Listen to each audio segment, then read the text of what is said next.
Good. That's about what we have in person, 15 for these types of classes, and we're right at 15.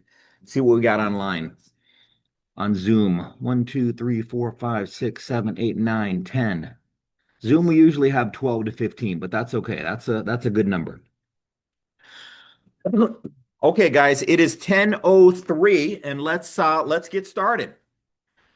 So welcome to the contract class, the purchase contract class, which is class number 6 of our 7-week series, two-part contract class. I told you before that I was debating whether or not we want to have the contract class be 2 parts or 3 parts, and we're going to stick with 2.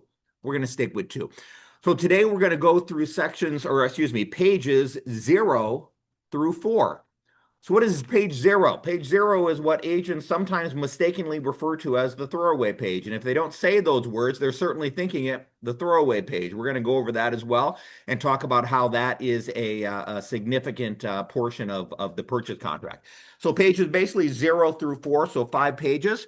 And then next week, you may think to yourself, well, there's 6 pages left, but we're only going to go basically through 4 because one is the signature page, and then one, of course, is what I refer to as Crazy 8, where all the page 8, where the additional terms go. Okay, so let's pause for a second. 2 questions for you. Number 1, another show of hands. We did this last week. Who's been here for every class that we've had? 1, 2, 3, and Marla. Okay. 4. How about you, Paul? You been here for each class? Yeah.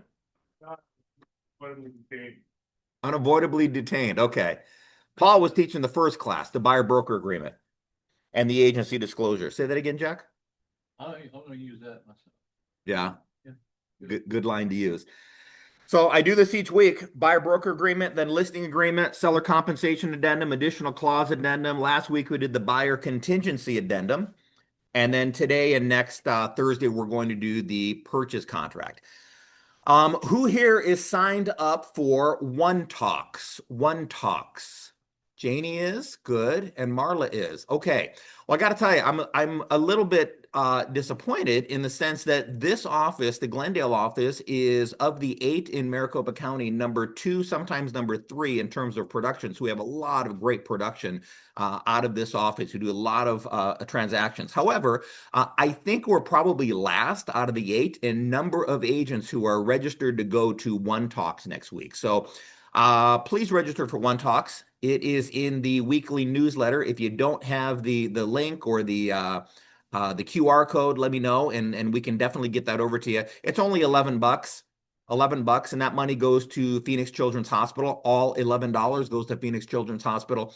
It is next Friday, that is April 17th, from 10 a.m. to 3. And you do get fed. So basically from 10 a.m. to noon, we're going to be talking about how to use AI in your real estate business.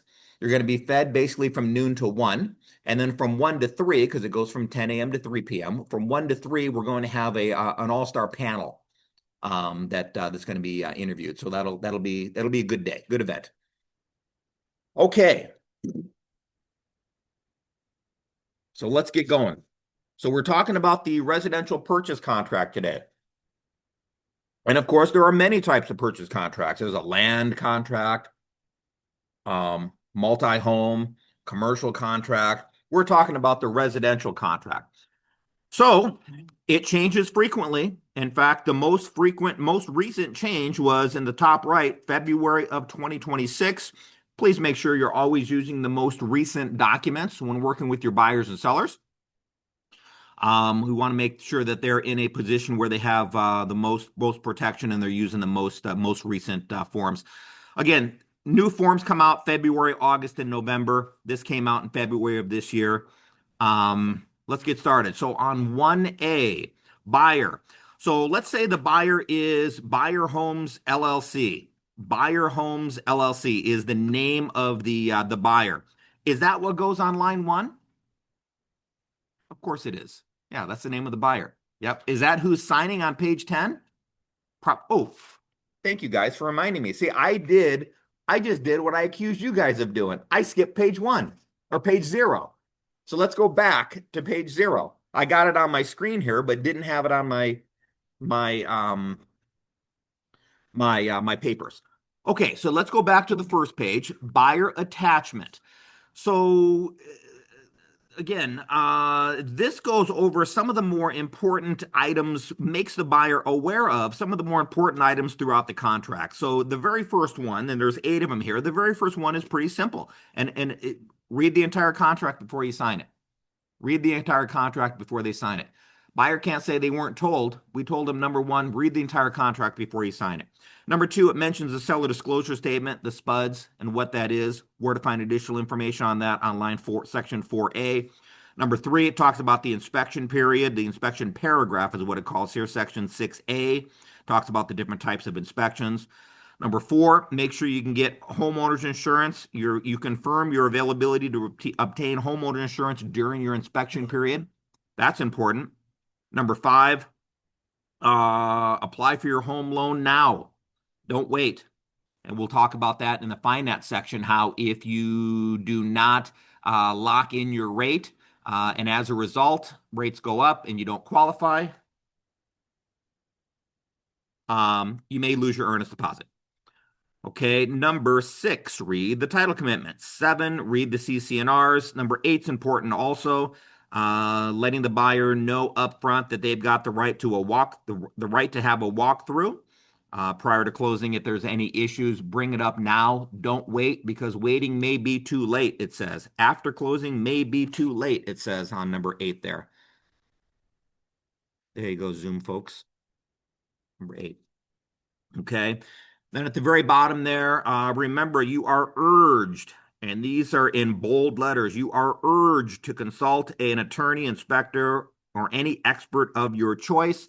And then finally at the end, the wire transfer fraud, telling the buyer to always independently confirm wire instructions before sending any money. Okay. That is the buyer attachment. Now let's go to page 1. So as we established a few moments ago, the buyer is, we'll call it Buy Homes LLC. Buy Homes LLC would be the buyer in this example. So we're going to put that on page 1, but we're not going to put that as the signer on page 2. Who's the signer going to be? The signer is going to be the managing member of the LLC that's got the right to sign. Okay, so the buyer may be Buy Homes LLC, but the seller is going to be, Lisa Johnson, managing member, right?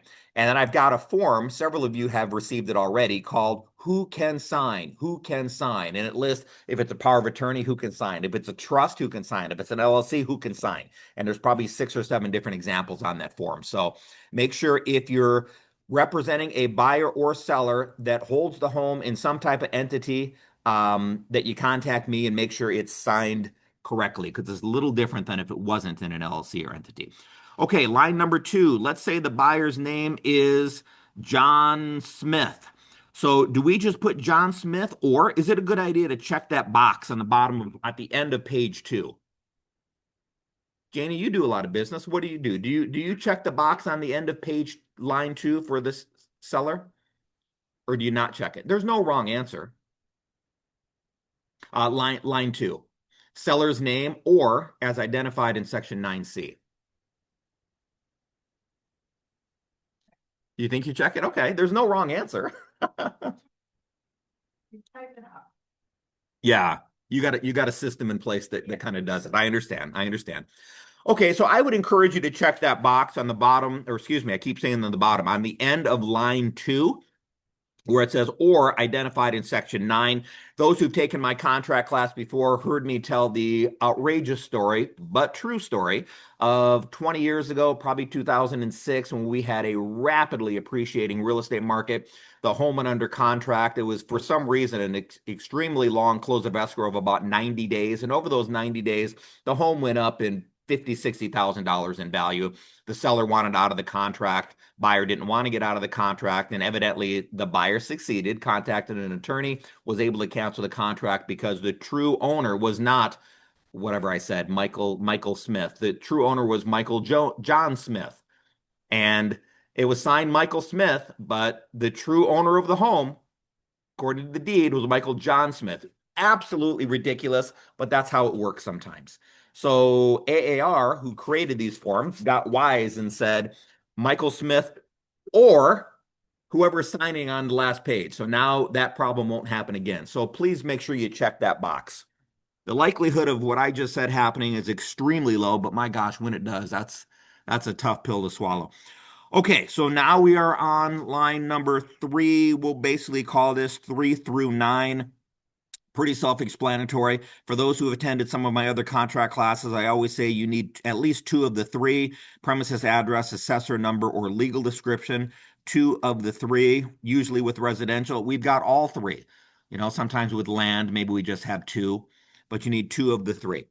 Scrolling down to line number 10 through 13. So let's say the purchase price is $500,000.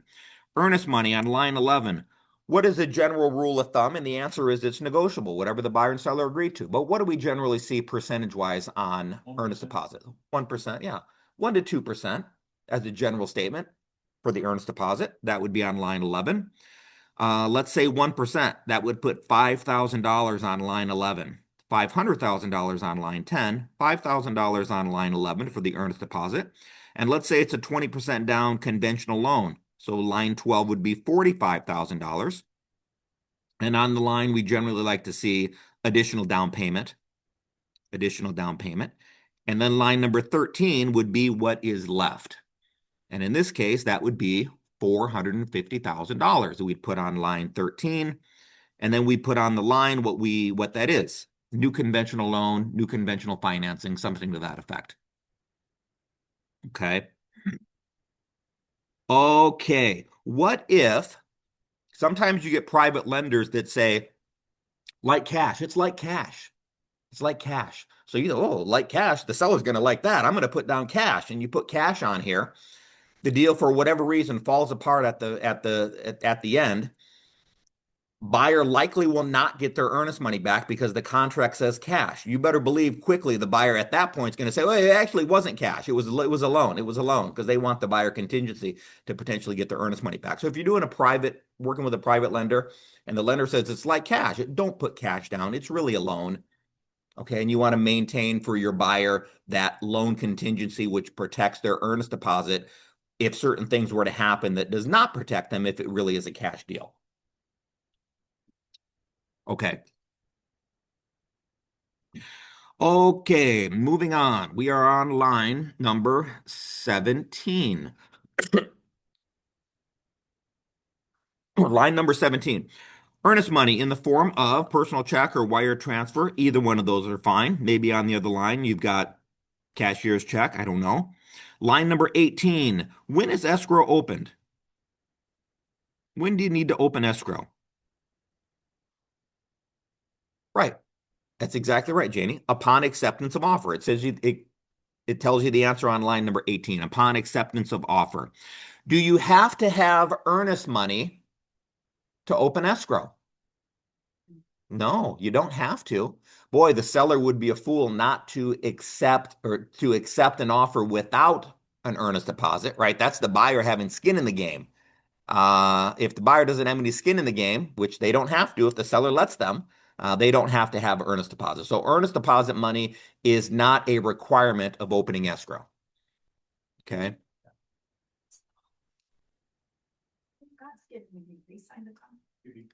Yeah, potentially. Yeah. Yeah, we're talking about the forfeiture of earnest deposit later in the game through a buyer default. And if there is no earnest deposit, there's nothing to lose. Now, you could take everything a step further and say, well, you can contact an attorney and specific performance and several things. But as a general statement, the buyer really should have some type of earnest deposit, and the seller should require it. Okay. Okay. Line number 18, deposited with escrow company or broker trust account.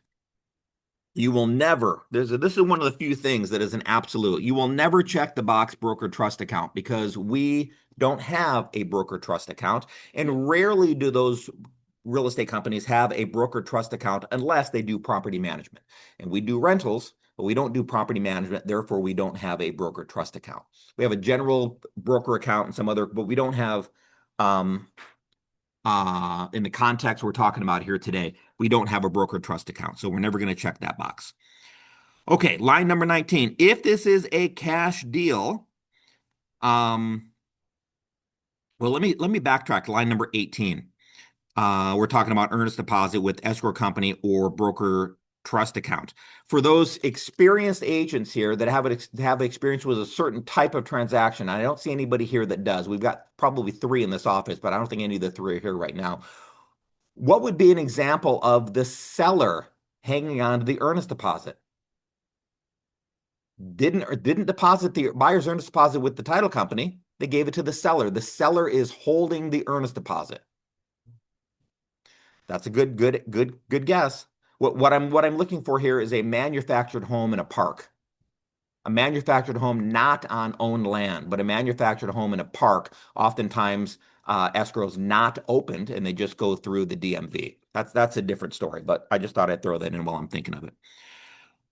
Okay, line number 19. If this is an all cash deal, you need to provide proof of funds. On line 20, it says is, IS, and the IS is bold, which means it's important. So proof of funds is attached here too. Okay. Line number 21, close of escrow. Close of escrow shall occur when the deed is recorded with the appropriate county recorder's office. So that defines for everybody what close of escrow means. The buyer says, I go in on Tuesday and close escrow. Well, what do you mean? What do you do on Tuesday? Well, I got an appointment to sign closing docs at 9 a.m. They finished at 10 a.m. because it's a buyer that takes way longer than a seller to sign closing documents. And they finish, go out to breakfast at 10 a.m. and say, hey, we closed. We didn't close. You just signed loan docs. Closing, of course, and you know this, but the lay person that sells a home once every 20 years doesn't necessarily know this, right? So it's recorded when the deed is recorded with the county recorder's office. Okay, so make sure you know, obviously, what day of the week that closing falls on. We don't want it to fall on a weekend or a holiday. And if it does, the close of escrow date is automatically the next day that they're both open. Both being title company and the county recorder's office. Okay. Moving along to line number 29. Line number 29. I'm going to read this because this is important. Okay, buyer acknowledges that failure to pay required and this happens so often. God is my witness. It already happened this morning. I got a phone call from somebody this morning, 30 minutes before this class, and that's not uncommon. Bless you. Happens multiple times a week. Buyer acknowledges that failure to pay required funds, closing funds, by scheduled close of escrow, if not cured after a cure notice is delivered per section 7A, shall be construed as a material breach of this contract, and earnest money shall be subject to forfeiture. So I'll read that first part again. Buyer acknowledges that failure to pay the required funds by the scheduled close of escrow date is not a breach, is not a unfulfilled loan contingency. So what that means is if the buyer puts in the contract that they're going to have $100,000 for the down payment or 50,000 or 1,000, whatever the case may be. And then prior to closing, they do their Vegas trip and they're super excited about their new home. So they buy $20,000 in furniture and they no longer have the funds to close. They're going to lose their earnest money because not having agreed upon funds to close is not an unfulfilled loan contingency. Unfulfilled loan contingency meaning if you're a diligent and good faith effort, I didn't get the loan, therefore I get my earnest money back. Not the case if you don't have the money to close that you said you would have to close. That's right. Well, they drive up in a brand new car. That's exactly right, Ava. Yep. That's their new home. That's their new home. Line 31, U.S. currency. So again, no Bitcoin. Line number 32. Line number 32, possession. So the date that the buyer takes possession shall be close of escrow or, and there's a box there. So why don't I ever, man, and the number of transactions this office does, you'd think I'd see it once in a while. I never see anything on that line. Why don't I ever see, but it's not uncommon for a seller to stay in the home for a few days. So why don't I ever see on line number 33, buyer to take possession 5 days after closing? That's exactly right, Janie. Yeah, because they do the post-possession agreement.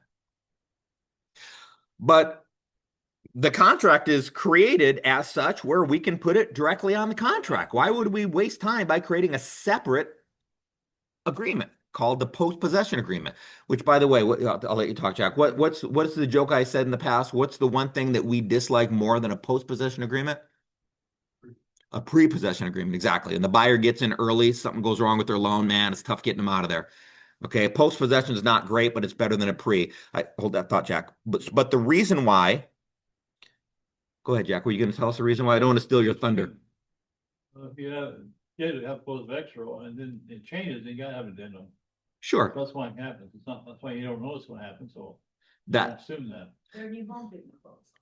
Right. That is a true answer, but it's not the answer I was looking for. The answer I was looking for is the post-possession agreement that we have you guys sign complete has far more protections for the buyer and seller slash landlord tenant over those 3 to 5 days than this does. I got you. Right. So it's more protection for both sides, both the buyer and the seller. That's why we encourage you to use the post-possession agreement. Instead of putting anything on line 33.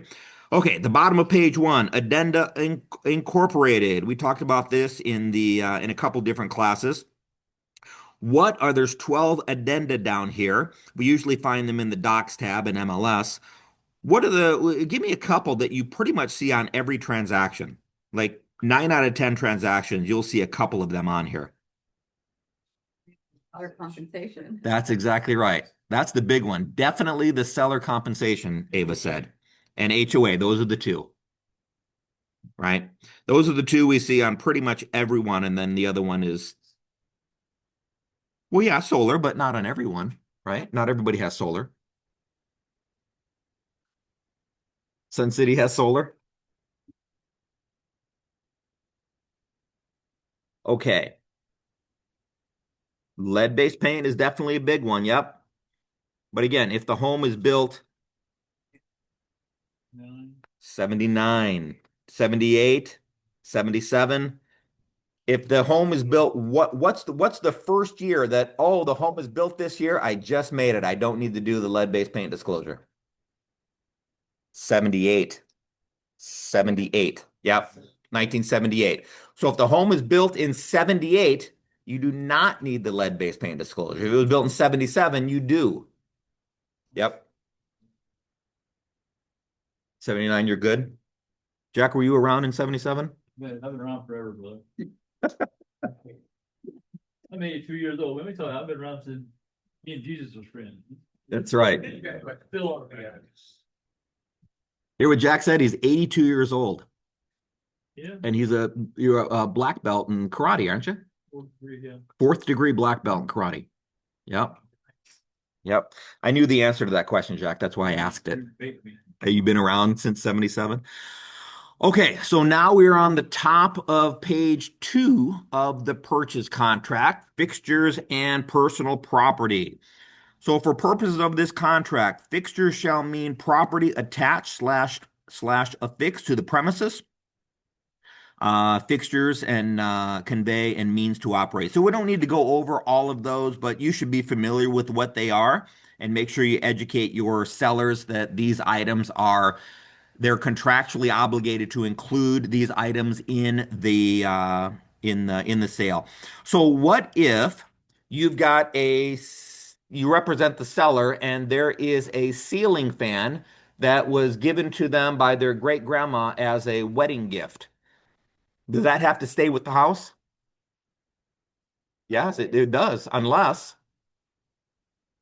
you put it in the purchase contract. Exactly, unless you put it in the purchase contract. So, what if it's not in the purchase contract, but it's in MLS multiple times? Doesn't matter. Doesn't matter. MLS is an advertisement. MLS is not an agreement between the buyer and seller. The purchase contract is the agreement between buyer and seller. So even if you have it in MLS, then really both agents would be at fault there for not catching it if it's an MLS. Okay, so it needs to be in purchase contract. Line 51 through 54, if owned by seller. So these are items that potentially are leased. So you want to make sure when you take a listing, you ask the seller if there's any leased items here. For instance, as Janie said earlier, solar, maybe a hot tub, a spa, maybe a security system, alarms, water softener, water purification system. So make sure when you take a listing, you ask your seller what, if any, items are not owned. Line 50, go ahead, Jack. But I had a client that they did the contract and everything. There's a flagpole, I mean, a nice flagpole they had, and a nice structure in the patio. And they packed that sucker up and were gone before it closed escrow. We closed escrow and I recognized it. My buyers didn't want to follow through. They want to get in the house. They let it rise. Right. What could I have done to make that turn that around? Well, I guess what you could have done for the folks on Zoom, Jack gave an example of a buyer who bought a home and there was a really nice flagpole that the seller took with them. So it was supposed to stay with the home. So Jack said they didn't care. They wanted the house. They just moved in. But what could they have done? Well, you could have put it on the walkthrough and had them either the middle section of the walkthrough, which serves as a cure. Wouldn't think they did. I didn't enter my mind they'd take a flagpole. It just didn't. Right. You know, who does that? They Right. do. And I guess potentially they could hold up escrow, they make it a cure, and then what generally happens is it either gets replaced or, which is unlikely, or the seller agrees to credit them X number of dollars to in lieu of that flagpole. The other agent knew this too, and he just let it slide. Yeah. Anyways, Yep. Okay. Line 55, additional existing personal property. You have refrigerator, washer, dryer. But we don't have range, dishwasher, microwave, or garbage disposal. That seems odd. Why wouldn't we have those? Refrigerator, washer, and dryer are considered personal property. Appliances that are considered personal property. The range, dishwasher, microwave, garbage disposal are considered appliances that are fixtures. Okay, and then of course on the lines, there are 56 through 58. We like to put something to the effect of in the home, the date of the showing, right? Otherwise, if you check the refrigerator box but nothing there, you may get a refrigerator, but it'll be a far less quality refrigerator than the one your buyer thinks they're getting. So specify on there, whatever refrigerator was in the home at time the contract was executed. Okay. Line 61, other personal property. What would be an example of that? Other personal property that you want included. flagpole. The flagpole. Well, the flagpole's a fixture. It really shouldn't be mentioned. It's already included. Yeah. The lift in the garage that's unattached to the floor. Boy, that if it's movable, it belongs to the seller. I don't know that many buyers are going to want that. And then again, if the seller doesn't need it anymore, that sounds like it's something awful heavy to move. Maybe they want to sell it, but it would be personal property. Yeah. Yeah, portable fireplaces. That's a good example. Yeah, that's definitely personal. Mm-hmm. Ask for, from a buyer standpoint, if they want it, yeah, they can ask for it. Yep. One. What? There's a portable fireplace inside. Oh. Not with me. Yeah, that's a good example. So another example where we get a lot of debate on, and I'm hoping one day they add it to the next revision of the purchase contract, is in the kitchen or just off the kitchen, there is a little wine refrigerator. And is that included? Well, it's a refrigerator, and it says earlier that refrigerator is personal property, but it's built for the size for a particular space. It's plugged in. It's not really a fix. So there's a lot of debate as to whether or not that's personal property or not. I say it is personal property, but you can certainly make the argument that it's not. When in doubt, clarify that exactly. And you'll know from experience, you'll anticipate what a potential issue might be, and you'll want to remedy it before it becomes an issue. Okay, line number 63. Additional, it's bold again, so we'll read that. Additional existing personal property included shall be considered part of the premises and shall be transferred with no monetary value, free and clear of any liens and all encumbrances. So why do we want to do it that way? Well, the answer is because the lender is not in the business of financing $20,000 worth of really nice furniture that's in the home, right? But if you want to pay $20,000 for that really nice furniture, how do you do that? Separate bill of sale, exactly. You do a separate bill of sale. Yep. Okay, moving along. Line number 65. Hi, Ron.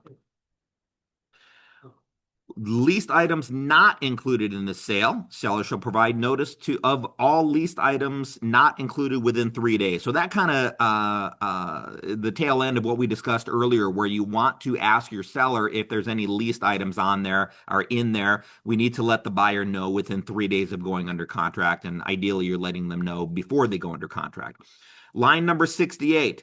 If this is and this is both bold and all caps.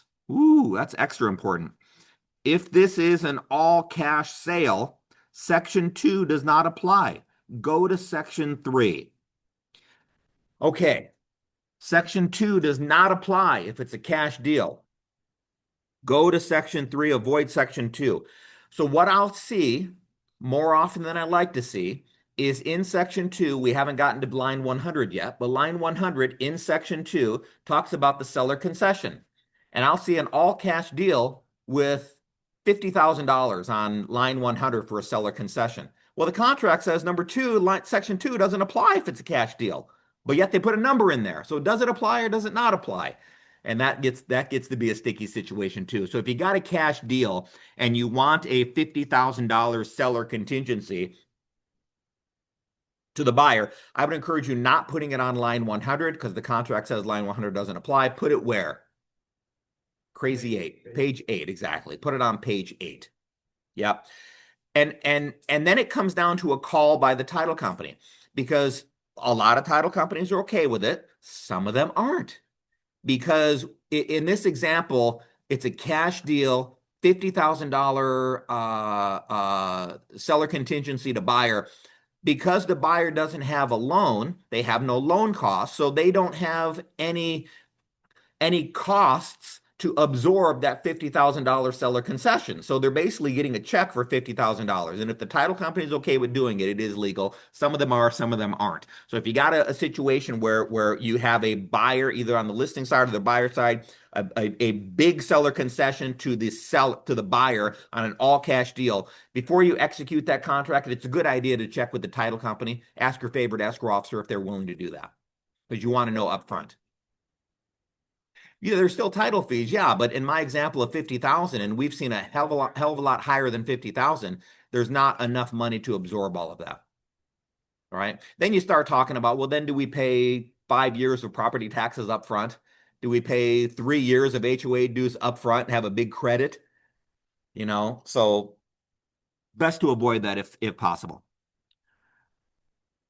Okay, 2B, line 2B. Or not to be, right? That's the question. That is the question. To be or not to be. Right, Ron? Not to be. All right. So we're going to spend a little bit of time on section 2B. And the reason for that is if you were to get into a challenge, and when do challenges generally come up? Well, the bigger ones come up toward closer to the close of escrow date. And more often than not, far more than 50% of the time, the challenge you're going to have has to do with section 2B. So 2B is a big part of this purchase contract. Okay, loan contingency. Buyer's obligation to complete this sale is contingent upon buyer obtaining loan approval without prior to doc conditions no later than 3 days before close of escrow. So we're going to stop right there. So buyer has to basically have loan docs to the title company within 3 days of close of escrow. Okay? If they don't, the seller can send a cure notice for failure to have loan docs to the title company 3 days prior to closing. Hey, get this next part though. For the loan described, you agree to get loan docs to title company 3 days prior to the close of escrow for the loan described in the AAR loan status update LSU form or the AAR pre-qual form, whichever is delivered later. So the LSU that you're supposed to get from the lender 10 days post-contract acceptance is generally always going to be later than the pre-qual, right? So the buyer has to have loan docs to title company 3 days prior to closing for whatever loan is described in the pre-qual or the 10-day LSU, whichever is later. And it's usually the LSU, which is later. We established that. So here is the thing that really drives sellers nuts, and a lot of agents don't know this. If the buyer writes a contract for conventional, and then the 10-day LSU says FHA, what is it? It's FHA. And the seller says, wait a minute, I never agreed to FHA. I agreed to a buyer with a conventional loan. You did, but you also agreed, Mr. and Mrs. Seller, to accept whatever loan the buyer has on the pre-qual, which is a conventional, or the 10-day LSU, whatever is later. And in this case, the 10-day LSU says FHA, right? So the seller's got an FHA buyer instead of a conventional buyer, right? So that's another way. Boy, you attend my classes, you figure out multiple ways to make your seller upset. That's one. That's what we're here for. That's right. Oh, God. Our goal is to upset the seller. How can we do that best? Yes. Okay, back to section 2B, because we're not done with it yet. Okay, so we already established the buyer's got to get loan docs to title company 3 days prior to closing with whatever loan is in the pre-qual or the LSU, whatever is later. No later than 3 days prior to close of escrow date, buyer shall, one of these three things buyer must do, and it's usually 1 or 3, not so much number 2, but either 1 or 3. Buyer must sign all loan docs, or I'm going to skip to number 3, deliver to seller and escrow company notice of inability to obtain loan approval without prior to doc conditions. And that is a form called the unfulfilled loan contingency notice. So within 3 days, your buyer needs to sign loan docs or send the unfulfilled loan contingency notice. Okay, stating that they don't qualify for their loan after a diligent and good faith effort, and they're going to get their earnest deposit back. Okay, in most cases. Okay, and if you don't send that, you're going to get a cure notice from the seller for failure to sign loan docs. And how do you remedy that cure notice? As a buyer's agent, either number 1, sign the loan docs, that cured it, that remedied the cure. But the other option you have is that gives you another opportunity to send the unfulfilled loan contingency addendum. Okay, so your buyer doesn't sign 3 days before closing, seller sends a cure notice, you remedy that cure by either signing loan docs like you're supposed to, or sending the unfulfilled loan contingency within those 3 days. Okay. Line 76, section 2C, unfulfilled loan contingency. This contract shall be canceled, and the buyer shall be entitled to a return of earnest money after a diligent and good faith effort. That's what I mentioned a little bit ago. Buyer is unable to obtain the loan without prior to doc conditions and delivers the notice of inability to obtain loan 3 days prior to closing. And again, we established what document that is. It's called the unfulfilled loan contingency notice. You find it in your document library. Okay. If you're the seller, it's probably a good idea to also ask for the loan denial letter. And is the lender required to provide it to the seller, or is the buyer's agent required to provide the lender denial letter to the listing agent? B. What'd you say? B. B. Yeah, they're not To be B. not required to do that. Exactly, not required to do that. All you're required to do is what the contract says, which is provide the unfulfilled contingency notice to the buyer, or excuse me, to the seller. Okay. Okay, moving along.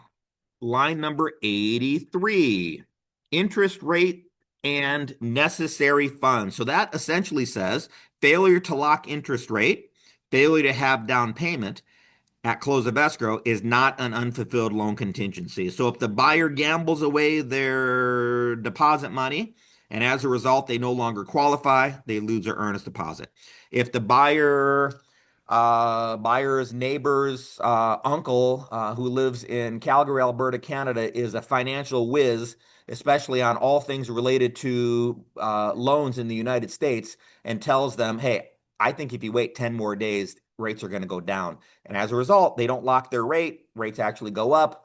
As a result, they don't qualify for their loan. Again, they're going to lose their earnest money because they failed to lock their rate in. Okay, so not locking your rate in during the inspection period and failure to have sufficient funds to close is not an unfulfilled loan contingency. We established what unfulfilled loan contingency means. That means after a diligent good faith effort, loan doesn't work, I get my money back. Not the case if you don't lock the rate in or have the money to close. Okay, we've reached the bottom of page 2. We're halfway done. Loan status update.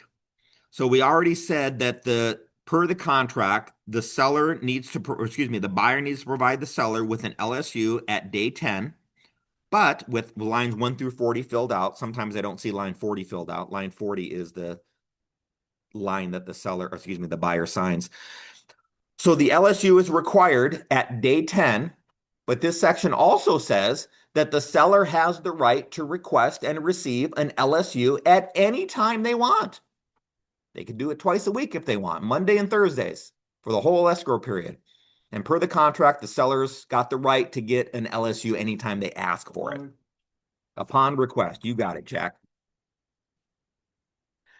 Okay, we're halfway done. Line number 90. We're at the top of page 3. We're going to do page 3 and 4 today and do the rest next week. So we have 2 pages left. Top of page 3, line number 90, loan application. Unless previously completed within 3 days of contract acceptance, buyer shall provide lender with their name and income, what? And social security number, what? I thought we established on the previous page that the LSU was included, and we had is was in bold letters. So now you're telling me the LSU is, or the pre-qual is not included? Loan application, line number 90, you're saying that the seller needs to get their loan started with the lender within 3 days of contract acceptance, after contract acceptance? That's correct. They can actually do that. They can actually do that. So how do you provide an LSU? Because the previous page said the LSU, or excuse me, the pre-qual is required. How is it required if they haven't even talked to the lender yet? Well, if you remember, the LSU is 1 page, but there's 2 sections. The top part, I keep saying LSU, sorry, pre-qual. The pre-qual is 1 page, but it's 2 sections. The top section of the pre-qual says, because the pre-qual is required with the contract, the top of the pre-qual says the buyer has not yet met with the lender, but will within 3 days of contract acceptance. Okay, the bottom part is filled out by the lender. It says, yeah, the buyer qualifies. So an LSU, did it again, a pre-qual with one of those 2 sections must be included with the purchase contract. Okay, I bet a lot of you didn't know that. Everybody's shaking their head yes, like they did know that. I don't believe you. That's right. Nodding in agreement. There you go. I like that. That's a good answer.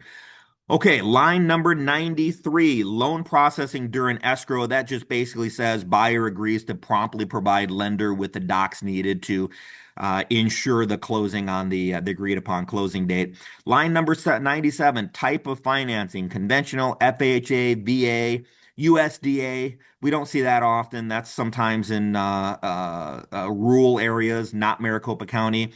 There's income limits to that as well. Loan assumption, seller carryback. We see seller carryback sometimes on a house that's paid off. We see it a lot of times on land. But if it was a land deal, you're probably not using the residential contract. You're using the land contract. Assumption, as a general statement, if Reggie, our lender, was in here, he would say, well, that's not necessarily true. And he's right. I'm talking in general statements here. Conventional loans are generally not assumable. FHA and VA loans are assumable with qualifying, but there are some exceptions where conventional can be. But generally speaking, conventional loans are not assumable. Line number 99, loan costs. Loan costs related to the loan shall be paid by the buyer unless otherwise provided for herein. Line number 100. See, we're still in section 2. If it's a cash deal, we don't include section 2, but section 2, line 100, seller concession. In addition to the seller cost seller has agreed to pay herein, in addition to other costs seller has agreed to pay herein, what would be an example of other costs seller has already agreed to pay that's not included in line 100? Beautiful. That's exactly right, Paul. Seller compensation addendum.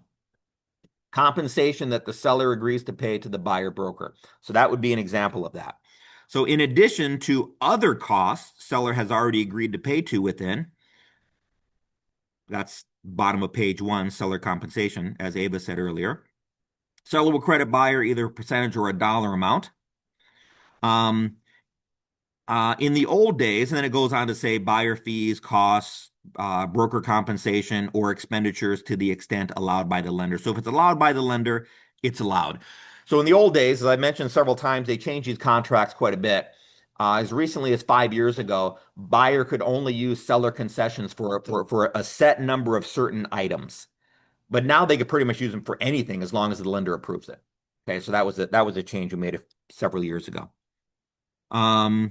Speaking of changes, line 103 says changes.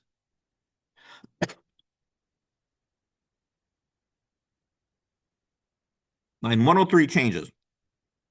Buyer shall immediately notify seller of any changes in the loan program that shows in their pre-qual or LSU beyond the 10 days. So wait a minute. Now here's another tricky issue. Buyer sends a pre-qual saying conventional. 10-day LSU also says conventional. A week before closing, the buyer switches to FHA. Oh my gosh. Yeah, we've all had, if you've been in the industry for any length of time, that has happened. So how do you resolve that? So the buyer is allowed to do that, assuming doing so does not increase costs to the seller, adversely affect their ability to buy a home, which you really don't know until the close of escrow date, or C, delay close of escrow, which again, you really don't know to the close of escrow date. So the buyer, a week before closing, can switch to, in this example, FHA, as long as doing so doesn't affect one of those three things: their ability to close, increase cost to the seller, or delay the close of escrow date. And if it does, Oftentimes it does. Okay, so let's go down that road. Let's say that it does. So if it does, and as a result, buyer doesn't qualify for their loan, they send the unfulfilled loan contingency notice. Did they get their earnest money back? The answer is no. Not in this case, they wouldn't. They would try it by sending the unfulfilled loan contingency notice and hope that the escrow officer and the seller doesn't know any better and the buyer gets their money back. But no, in this example where it was conventional on the pre-qual, conventional on the LSU, 10 days prior to closing, they change it to FHA. They don't qualify. They don't get their loan. They lose their earnest money. Okay. The exception to that would be if the buyer's agent was smart and created an addendum to the contract saying buyer and seller agree to change financing to FHA, then that keeps their loan contingency in place.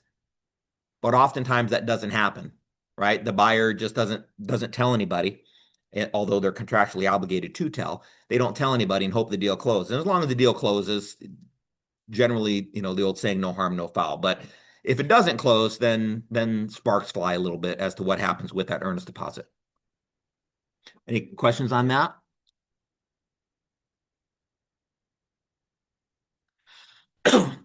Yeah, I don't know. It could be several things. Yeah, potentially down payment. They no longer. Exactly. Yeah, down payment. It could be so many things. They said in the contract they've got 50,000 down, and then they did go buy 30,000 worth of furniture. They don't. Now they got 20,000 down, and with FHA they still qualify, but they no longer qualify for the conventional. So now they went to FHA. Seller requests an updated LSU and comes back FHA. Is that an out for the buyer? It would be an out for the seller. But at that stage, the seller is probably emotionally invested in getting this deal done. At that stage, the seller probably already knows where they're going to go and are making plans for that. So could it be an out? I guess so, because within 5 days of any changes, one of the two parties can cancel, and there's a little bit more to it than that. But rarely would the seller in that example, because they've already got plans to move on. And canceling this deal would significantly would eliminate their current plans to move on, and they're going to have to start all over again, getting in the car 10 hours on a Saturday and 4 hours on a Sunday looking at homes to start the process all over again. So they're pretty vested in it. They don't want to do that. So can they? Yes. Do they? Usually not. Okay. Line 103. Let me check out the folks on Zoom. Oh my gosh. I always neglect our Zoom folks here. Good morning. Scroll down. So to clarify, we put in the seller name as we know it and check the box. April, you would put in the name of the owner. In this case, we're using the example that the owner is an entity. So you'd put the entity name in there, usually either an LLC or a trust on line 1 or 2, if you represent the buyer or seller, but that's not how they sign. They would sign differently. And if that situation comes up, let me know and I'll coach you on that. Sabrina asks, why not just reduce the purchase price for cash? Yeah, you certainly can do that. Yes. Yeah, as long as both parties agree to it, that is a good solution, Sabrina. Okay, we're on line 107, appraisal contingency, line 107. So the buyer's obligation to complete the sale is contingent upon the appraisal for the premises of the appraisal acceptable to the lender. So let's say 2 days before you take the listing, the seller's really frustrated. You're kind of frustrated because you can't find any damn comps, right? There's no comps to support this. You go larger or smaller in a square footage, you go further and further geographic area out, and you're just really having a hard time comping it. So you recommend that the seller does an appraisal. Seller orders an appraisal. You get the appraised value from that appraisal. 2 days later, you put the home on the market. Immediately, you go under contract.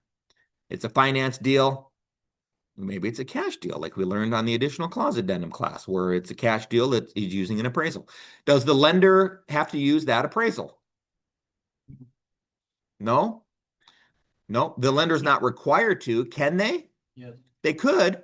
Chances are they won't, but maybe they will if it's conventional and it's literally what I just said, done 2 days before going under contract, because you 2 days later put the home on the market, immediately same day you go under contract. I guess it's possible, but probably still unlikely. Yeah, VA won't do it. Yep. But if it's going to happen, it would happen with a conventional, but that's not guaranteed either. Okay, so line 107 to 110, appraisal contingency goes on to say within 5 days of getting the appraisal numbers, the buyer has to do something. Seller doesn't have to do anything. Buyer's got to do something, and those options are either come up with additional funds to close, or the seller agrees to lower the contract to meet the appraised value, or combination of two, seller comes down 10 grand, buyer comes up with another 10,000 in cash. Or option number 4 is cancel the contract, but you got to do so within those 5 days. So if there's an appraisal issue, just remember seller doesn't have to do anything. Buyer's got to do something within 5 days. Okay. Okay. And then we talk about buyer could forfeit their earnest money unless otherwise prohibited by federal law. Right? We talked about that in the additional clause class. An example of that would be an FHA loan, or we'll say FHA VA, we'll say FHA loan, where if you remember from the previous class, the buyer and seller agreed in writing to waive the appraisal contingency. The home does not appraise, the deal cancels, and the buyer gets their earnest money back. And the seller says, wait a minute, we've got a signed document here by buyer and seller saying we waived, buyer and seller waived the appraisal contingency. I get the earnest money, seller saying. They don't, because it's not allowed by federal law. And buyer and seller can't sign an agreement agreeing to waive a federal law. Right? And that's another way to upset your seller. Not know that. Be the listing agent, have the buyer get an FHA loan, make the earnest money non-refundable after the appraisal, have an appraisal issue, and have the buyer still get their earnest money back. That's a good way to upset the seller also. Okay, we're moving into a different section here. Section number 3, title and escrow. You know what some people call this section? Page 1, they said that's the throwaway page, which it's not. Some people call this section the boring section. Title and escrow, boring section. We don't have our escrow officer, Rock CD Baca here. No, Rock CD Baca. Rock title, Art CD Baca. Okay, let's tackle the next page and a half. Title and escrow. Line 315.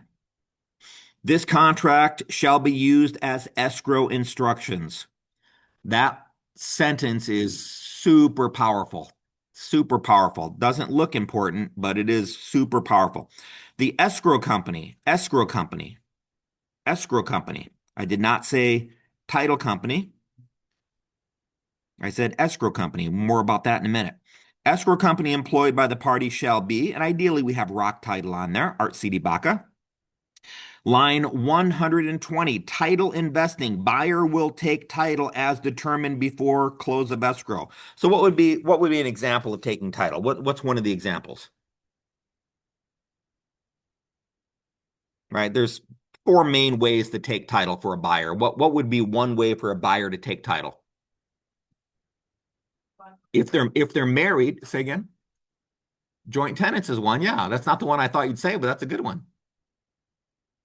That's a more difficult one. You give me the difficult answers, but not the easy ones. Okay, if you're a single person, say it again, Ava. Tenants in common is another one, exactly. Tenants in common, joint tenants. You gave me the 2 difficult ones. There's 2 easy ones. If you are married and you're buying a home, let's say husband and wife married, community property is the answer. Community property. If you're a single man or a single woman and you're buying a home on your own, you take title, not community property, not tenants in common, not joint tenants, but sole and separate, of course. Sole and separate. Okay, so the buyer's going to determine sole and separate community property if they're married. Joint tenants or tenants in common prior to closing. Okay. If buyer is married and intends to take title as his or her sole and separate property, a disclaimer deed may be required.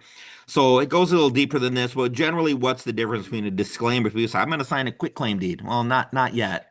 What's it? It says contract says disclaimer deed. Why not a quitclaim deed?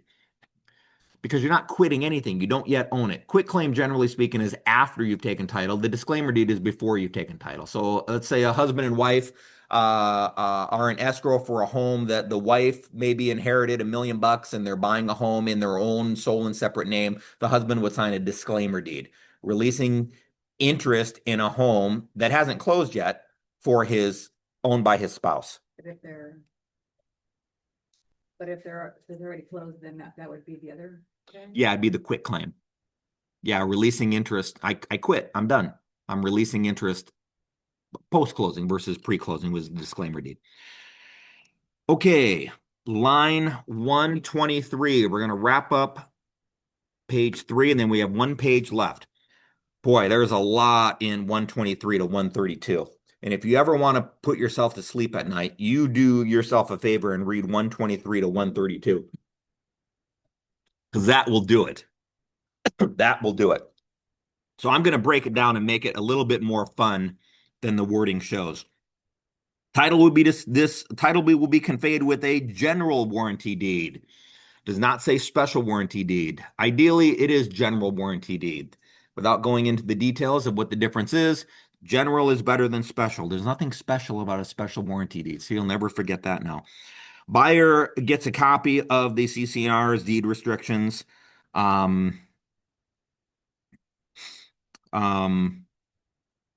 Okay. Here's one. How do I want to approach this? So escrow company is hereby instructed to obtain and deliver to buyer and seller directly. Where's this part of this I want to go into? Okay, let's do this. Yeah, let's approach it this way. I'm trying to make this section fun and interesting. So sometimes we'll have a deal where the buyer will want title company A and the seller wants title company B. Who gets the pick? Negotiable. Exactly, negotiable. And then people say, well, no, it's not. The seller, or excuse me, the buyer gets to pick the title company. I learned that in real estate school in 1912. Well, it still applies today in 2026, but it's a little different than what people think it does. You weren't around 1912. Close. Jack's one of my favorites, by the way. I don't shy away from that. Jack's one of my favorites. So who picks the title company, buyer or seller? And the answer is it's negotiable. Now, sometimes the buyer will say, well, no, buyer picks the title company. So here's where the confusion is. You can't challenge. Yeah, it's negotiable. It's negotiable. So here's where the challenge is. You have two title policies, basically. You have the seller pays for the buyer's title policy, and then you have the buyer paying for the lender policy. So you have two policies right there. In 49 of the 50 states, the buyer pays for both of them. Guess which state that's not true in? Yes. Arizona. The seller's paying the one that benefits the buyer's paying the one that benefits the seller or benefits the lender. So when a buyer's agent says the buyer gets to pick the title company, that's partially true. It's not necessarily true in Arizona because it's a RESPA violation. A RESPA violation is if the seller requires the buyer that requires title insurance to be purchased by a particular title company. Okay? They can't do that, but they can if they're the ones paying for it. And in Arizona, they're the ones paying for it. So unlike the other 49 states, in Arizona, it's negotiable because the seller is the one paying for the buyer side policy. Can the seller require the buyer to the lender policy be purchased by a particular title company? No, they can't because they're not paying for that. The buyer's paying for the lender side. Okay, so Marla, great example. Marla said, well, you can do two different title companies, right? And by the way, a lot of these escrow companies are just that. Rock and they're one of thousands of them that they do the escrow work. But they don't do the title insurance. The title insurance through Rock is either from Old Republic or First American, big title bank. So you got a million escrow agencies out there, and then you got a few that actually provide title insurance. But Marla's example was, well, you could do separate, right? You could have the policy that the seller pays for that benefits the buyer through Rock Title doing the escrow work, but through Old Republic doing the title insurance. And then you could do the one that the buyer pays for the lender through First American. Can you do that? Yes, but rarely do they do it that way. Almost never. And what's the reason why? It's way more expensive to break them up. When there's one title insurer doing both parts, it's a lot less money. Yeah. If you're going to break it up, then it's a lot, costs more money. Okay. final say. Mhm. The ability. Yeah, it would be the same answer as if the buyer says 500,000 and the seller says 502,000, who gets the final say? It's the same thing. They just negotiate back and forth and one person just gives in.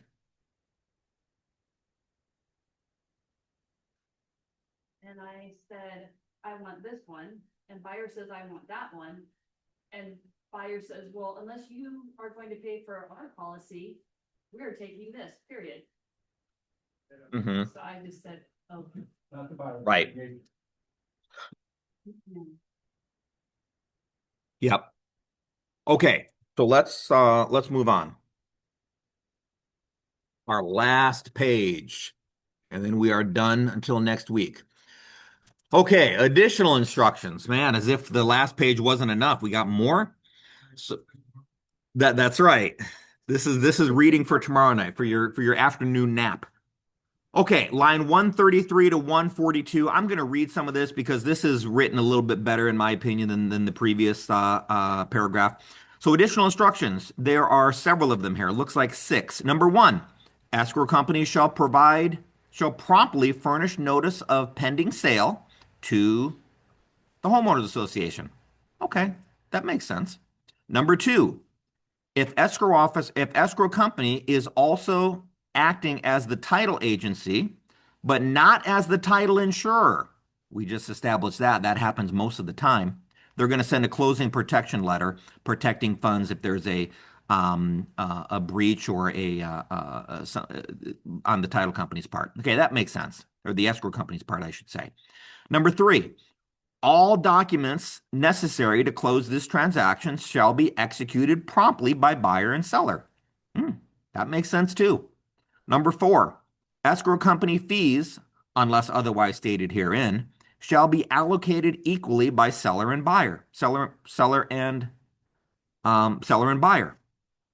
That makes sense too. These are pretty easy. We got 2 more. Number 5, escrow company shall send to all parties and brokers copies of all notices and communications. Well, of course, that makes sense. Number 6, escrow company shall provide brokers access to escrowed material and information regarding the escrow. Of course, wouldn't think anything otherwise. And then finally, number 7, if an affidavit of disclosure is provided, escrow company shall record the affidavit at close of escrow. So we don't really have to talk too much about affidavit of disclosure. What would be a transaction where it'd be an affidavit disclosure on? On what? No, but that's a good answer. That's kind of along the same lines, but not the final answer. A land deal. And again, you're probably using the land contract, not the residential contract, if that's the case. If you're selling 5 or fewer parcels of land in an unincorporated part of the county, there's an affidavit of disclosure that's in your document library. It needs to be notarized. Title company records it, but doesn't really apply here. So if it doesn't apply here, because it's land, affidavit of disclosure, land in an unincorporated part of the county. Well, if it's land, if it's for land, if it's a house on it, you don't do it. You only do it if it's land. Well, if it's land, why is it on the residential contract?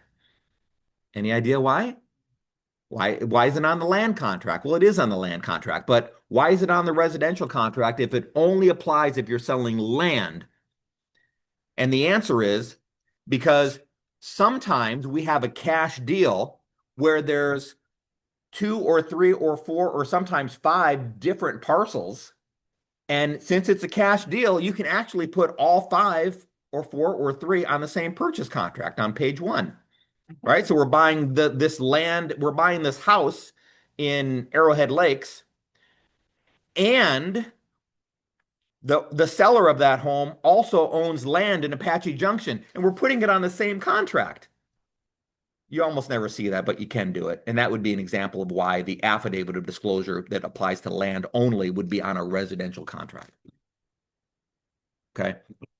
That's too deep than what you need to know, but it's there. Okay, moving right along to line 143. Tax prorations, line 143. So first half of property taxes are paid January 1st through January 1st through June 30th. First half of the year are paid in October. Okay. But we have a closing in September, and the buyer gets the tax bill. They close in September. 3 weeks later in October, they get the tax bill for the first half of the year and say, wait a minute, why do I got to pay this $1,000? I didn't own the home then. Did they still pay it? Yeah, they still pay it, but they got it as a credit, of course, right? You guys know this, but your buyers may not. So tell them that if that comes up. They got a credit at closing for the first half of property taxes that will come due a month later after they own it. Say again, Jack? Rated. It's prorated. That's exactly right. Okay, line 144, release of earnest money. Release of earnest money.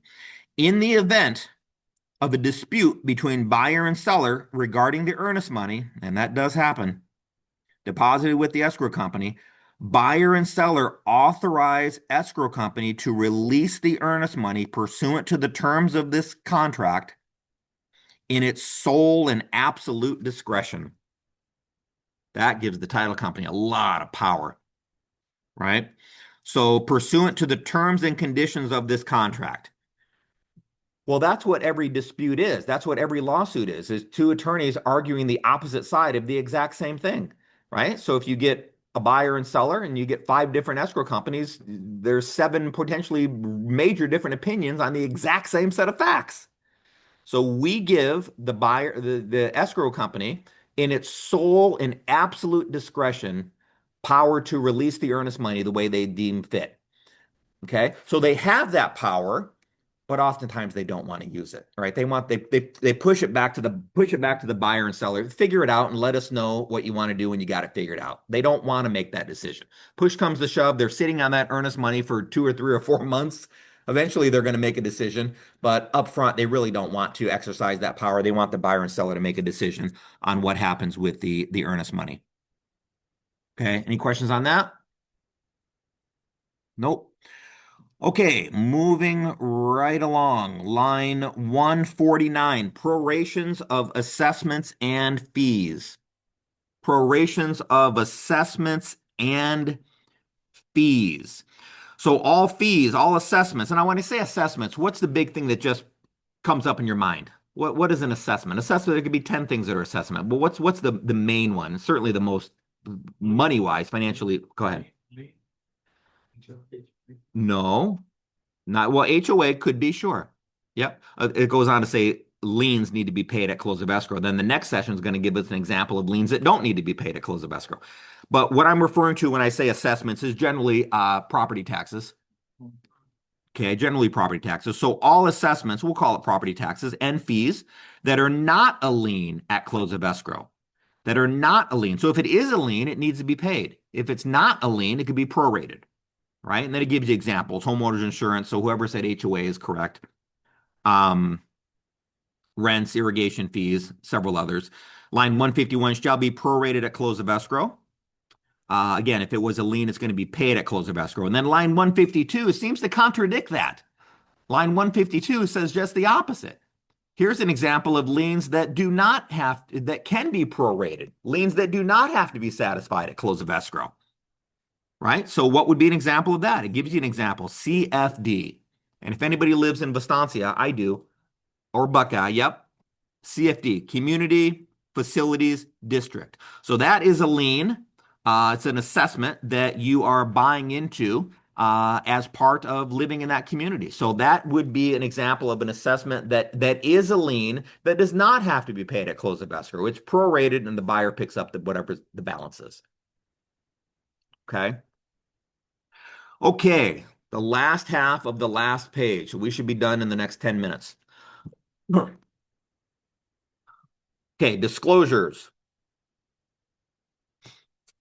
Line 154, seller property disclosure statement, or what we refer to as SPUDs.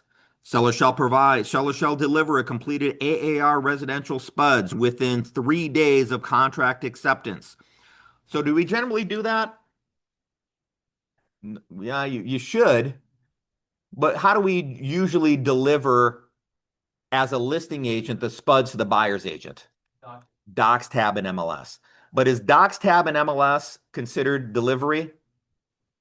No, but it becomes delivery when the buyer signs it and sends it back to you, right? They never would have gotten it had you not delivered it to them, right? So uploading the docs tab is not a method of delivery according to the AAR, but it becomes one when the seller signs it, or excuse me, when the buyer signs it. Okay, so buyer's got to notify the seller of any items disapproved 5 days from receiving the spuds or within that inspection period, whatever comes later. And again, I always debate in my head, how deep do I go into some of these issues with you? So I'm going to say something that Paul says, go for it. Okay. So let's say you have the buyer and the seller delivers the spuds on day 11 of the inspection period. You passed day 10, you've already sent the Binzer, you've already agreed on things. You get the spuds on day 11, right? The contract says they're supposed to send it within day 3, but life happens and they didn't do it. But they're supposed to, but they didn't. But they're supposed to, but they didn't. That's the type of phone calls I have all day long. What do you do? So in this example, they get it on day 11.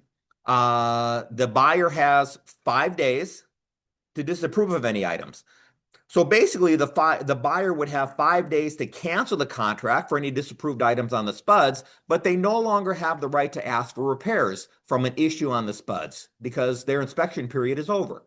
Now you can change that by an addendum modifying the Binzer, but generally speaking, without that addendum modifying the Binzer, if the buyer receives the spuds on any day past the inspection period, and by the way, inspection period is 10 days, but if the buyer sends the Binzer on day 3, they forfeit the other 7, right? It's 10 days or whenever the Binzer is sent. In that example, the buyer would have 5 days to cancel, but not 5 days to ask for any repairs unless they modified the terms of the contract. So that comes up, let me know, but that's kind of that. Let's go to line 157, insurance claims history report. Is that the clue? The answer is we don't have a clue anymore. That was removed. Everybody still calls it a clue, exactly. Yeah, everybody knows what you mean when you say clue. But now it is called the Insurance Claims History Report. Insurance Claims History Report, line 157. So the seller needs to provide the buyer with an insurance claims history report of any claims over the last 5 years. How you doing, Tyson? Over the last 5 years, or the length of time the seller has owned the home if it's less than 5 years, right? So if the seller's only owned the home for 3, they have to provide it for 3. Okay. They have to do that within 5 days. See, the spuds we mentioned earlier was in 3 days. They got to provide the insurance claims history report within 5 days of contract acceptance. Okay.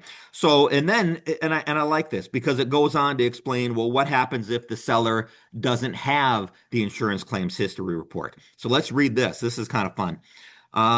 Seller's going to provide the insurance claims history report within 5 days of contract acceptance.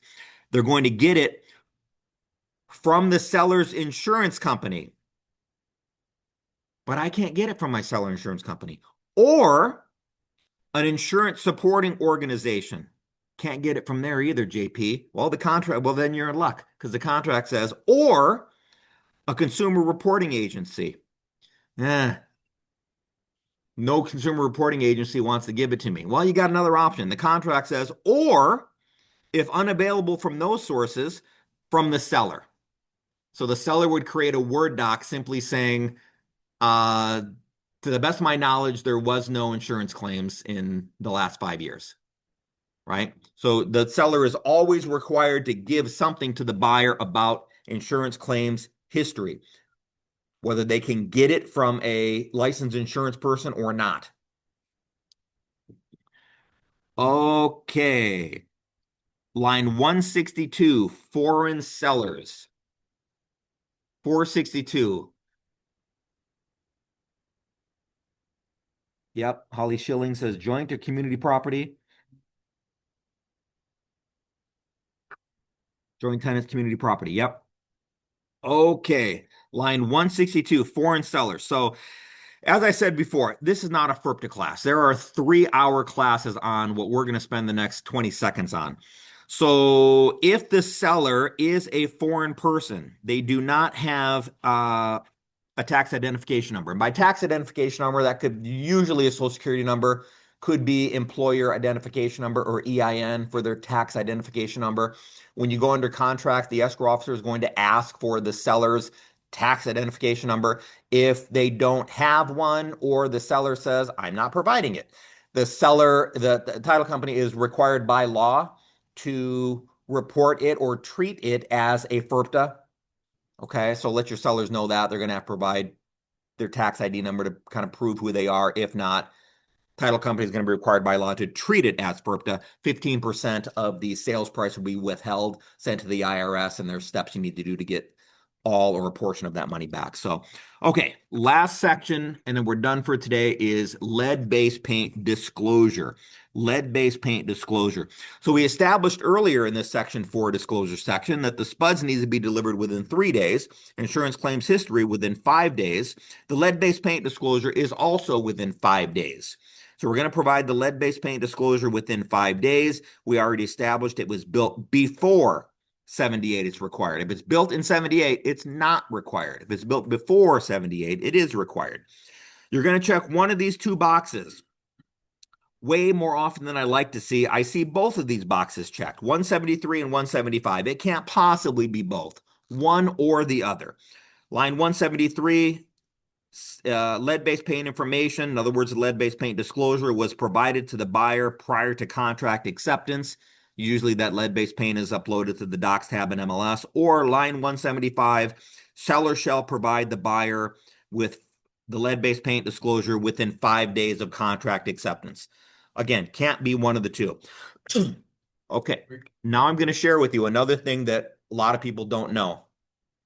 My friend Paul back there probably doesn't even know what I'm about to share with you. Bring it. I like the confidence. Okay, so let's say we check box 175 that says seller shall provide buyer within 5 days of contract acceptance with the lead-based paint disclosure. Okay, so let's go down that road. Ideally, the seller did it in the docs tab in MLS, and the buyer signed it. They pulled it. They signed it with the contract, and when they sent the contract, they also sent the lead-based paint disclosure. But let's say they didn't because we never uploaded it to the docs tab. We give it to the buyer within 5 days. Buyer signs it and sends it back to us. That triggers a buyer's 10-day, not inspection period, but they call it assessment period. Okay, so in this example, seller gives the lead-based paint 5 days after contract acceptance.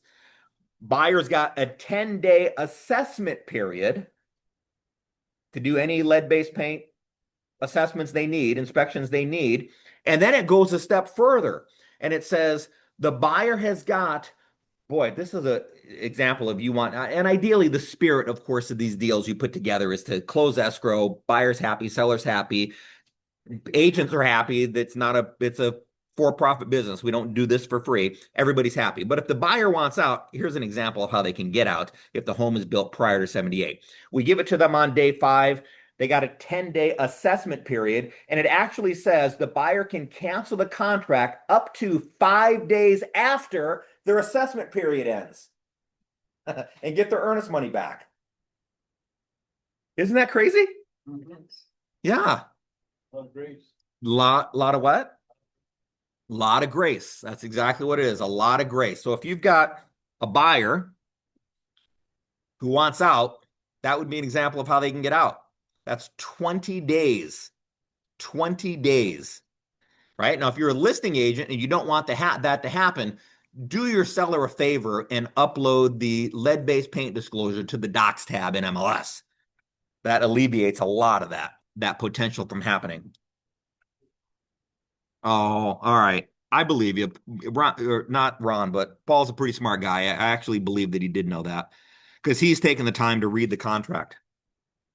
JP, Yes. moral of the story is if the house was built after 78, none of this would apply except for line 182, correct? That's correct. Okay. That's correct. Yep. And then line 181 and 182, I'm going to say the same as 173 and 176. Initials on one of the 2, not both lines, because a home can't both be built before and after 78. Okay. And that, In a second. Okay, guys, we're gonna wrap it up. Any questions? No questions? Anybody on Zoom? Any questions? Otherwise, we're gonna see you next Thursday at the same time for the final half of the purchase contract. Make it a great day. Thanks for keeping us educated. Appreciate the class. Thanks, JP. This is very helpful as always. Okay, thank you. There's a factor that's in here to choke an elephant, but, and that's why asking our clients to read this before.